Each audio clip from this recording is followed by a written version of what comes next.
क्या जायका खाना कहाँ से है? इतनी मेहनत से मैंने खाना बनाया है और आपको बजायका लग रहा है? अरे नहीं नहीं नहीं नहीं, मेरा वो मतलब नहीं था। मेरा मतलब था तुम्हें बनाने की क्या जरूरत थी? तुम गुल को कह। दरअसल आपको आपकी बहन के हाथ के शाही खाने खाने की आदत पड़ गई है। आप भूल रहे हैं उसकी शादी हो चुकी है, इसलिए जो कुछ भी इस घर में अब आपको मिलेगा सब्र शुक्र करके आपको खाना पड़ेगा।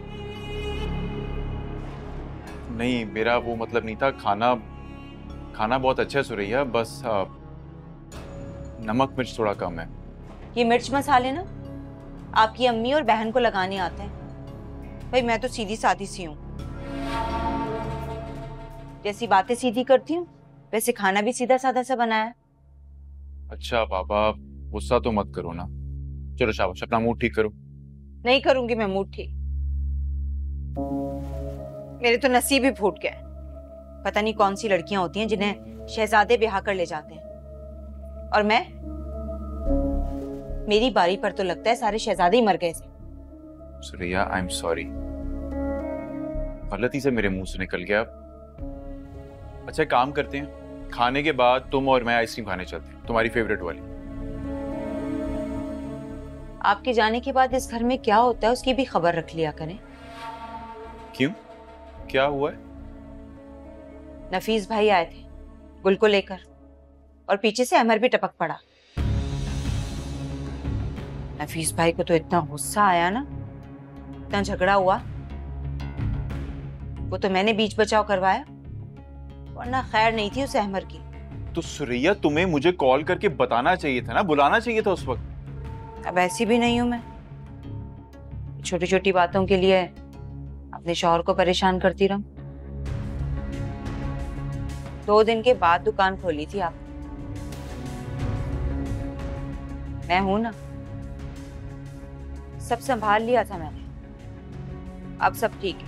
ये वक्त है आने का घर में? देखा है क्या टाइम हुआ है? बस अम्मा, ट्रैफिक इतनी थी रास्ते में, अब क्या उड़ के आ जाते हैं। हाँ, ये तो बीवियों का काम होता है कि शौहर को एहसास दिलाएं कि घर वापस जाना है, टाइम बहुत हो गया, मगर यहाँ किसी को कोई परवाह ही नहीं है।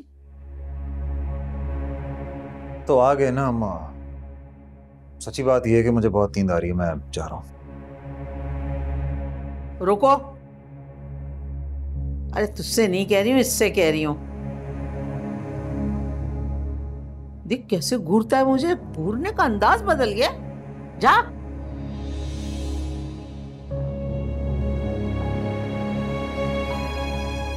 अम्मा की बात सुनकर आ जाना। जी जी पप्पू। देख बेटा, पैरों में शदीद दर्द है और किसी को तौफीक भी नहीं होती है मेरे पैर दबा दे।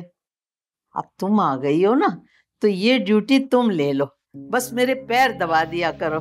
देखो, सास की खिदमत ना माँ से भी अफजल होती है। बस मेरा बच्चा पैर दबा दो, बड़ा दर्द है। ऐसे क्या देख रही हो? मैंने तुम्हें खुदकश हमले का तो नहीं कह दिया? पैर दबाने को ही कहा है। अपनी माँ के पैर नहीं दबाती थी? हमारे भी दबा दो। दबाती थी फुप्पू, लेकिन कभी कभी। तो कितनी हुज्जत कर रही हो। अरे पैर दबाने को ही कहा है, कौन सा तुम्हारी शान में गुस्ताखी हो जाएगी। लो पप्पू, मैंने मना नहीं किया, मैं दबा देती हूँ। फिर शक्ल क्या देख रही है? दबा पैर।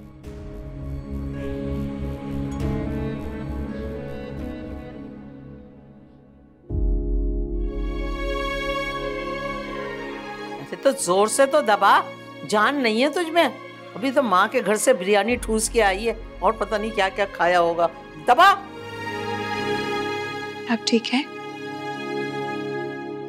मजलूम ना बन खामखा में। गुल, आप जाओ, मैं अम्मा के पाँव दबा देता हूँ। नहीं रईस भाई, मैं दबा दूंगी। गुल, मैंने कहा ना, आ जाओ, शाबाश। अम्मा को आदत है मुझसे ही पाँव दबाने की।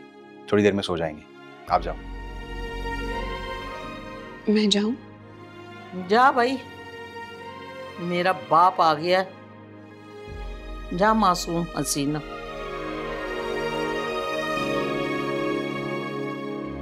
नहीं, ऐसा भी क्या काम था इस वक्त जो आपने माँ के कमरे में इतनी देर लगा दी? अम्मा के पैर ही दबा रहा था, जैसे हमेशा दबाता हूँ।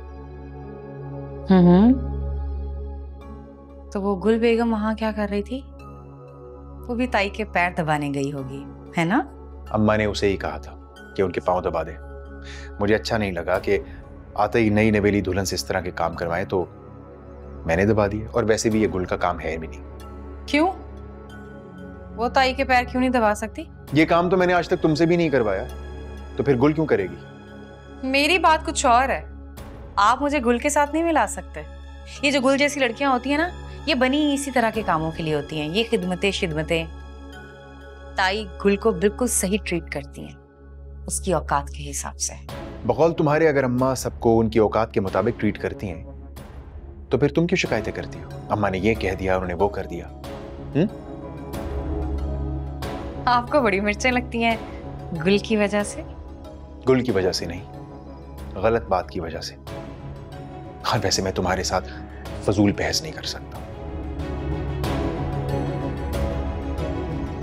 भाई वो अहमर आज नहीं उठा नमाज के लिए?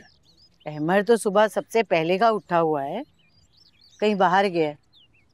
आप बताएं, आपकी क्या बात हुई रात को अहमर से? अरे नहीं, खास बात क्या होनी थी, बस वो बेचारा परेशान था अपनी नौकरी को और ये केस को लेकर, तो मैंने उसे तसल्ली दे दी थी। अस्सलाम वालेकुम। वालेकुम अस्सलाम। बेटा चाय लो। नहीं अम्मी, मुझे कहीं जाना है, बस निकलूंगा। कहाँ चल दिए बेटा सुबह सुबह? वसीम की तरफ। हम दोनों ने सोचा है कि अपना बिजनेस करेंगे, उसी का प्लान बनाना है। मतलब अब नौकरी करने का कोई इरादा नहीं है तुम्हारा? इंसान इरादे तो बहुत बनाता है अम्मी, लेकिन जब इरादे टूटते हैं तो एहसास होता है कि इरादों की कोई हैसियत नहीं।